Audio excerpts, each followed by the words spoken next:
నేను రీసెంట్‌గా కొంతమందిలో ఈ విషయం అబ్జర్వ్ చేశా. అంటే కొంతమంది వాళ్ళ ఆపోజిట్ జెండర్స్‌ని చూసినప్పుడు మాట్లాడకపోవడం, లేదంటే తలదించుకోవడం అలాంటివి జరుగుతున్నాయి.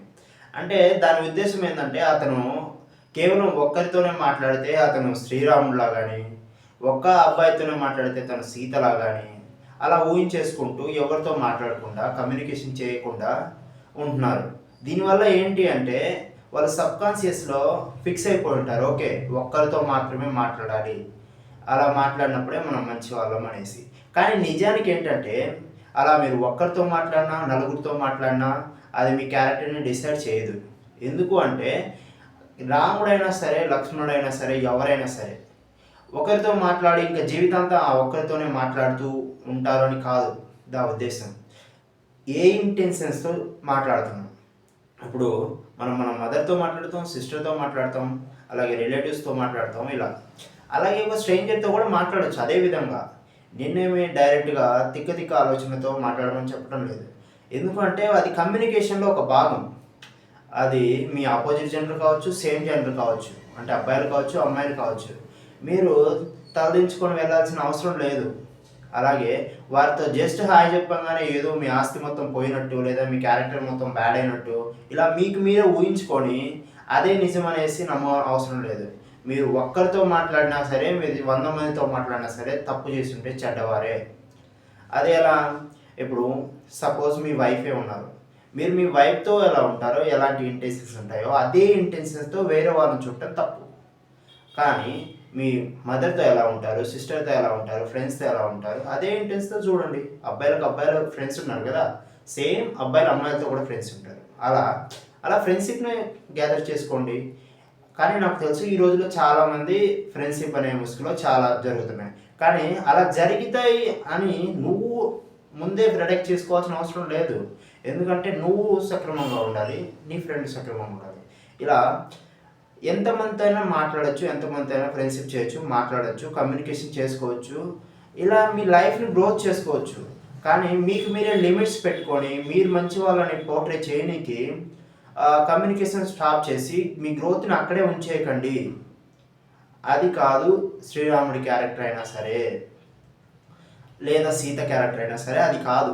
శ్రీరాముడైనా సరే, సీత తర్వాత చాలా మందితో మాట్లాడతారు. ఇప్పుడు ఎవరైనా అవసరానికి వస్తారు, వారితో మాట్లాడతారు. చెప్పమ్మా అనేసి చెప్పి వారికి సహాయం చేయటం. లేదంటే ఎందుకంటే ఆయన రాజు. ఒక రాజు దగ్గరికి ఓన్లీ అబ్బాయిలే రావాలి, లేదా అంటే వాళ్ళ సమస్యలే చెప్పాలి అంటే కుదరదు కదా! అలాగే మీరు మీ జీవితంలో మీరు రాజులాగా ఉండాలి. అర్థమైందా?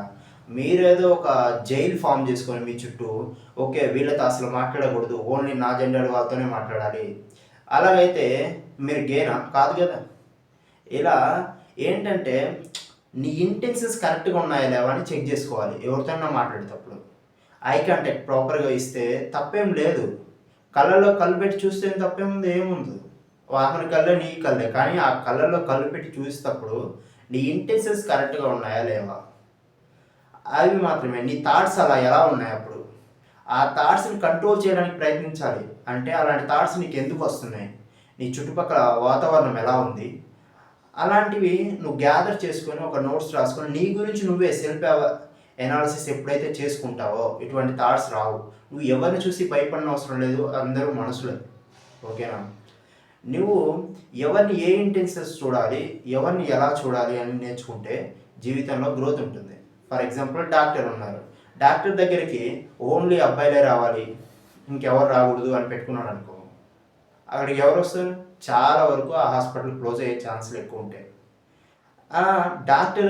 డాక్టర్ మంచివారు కాదంటావా?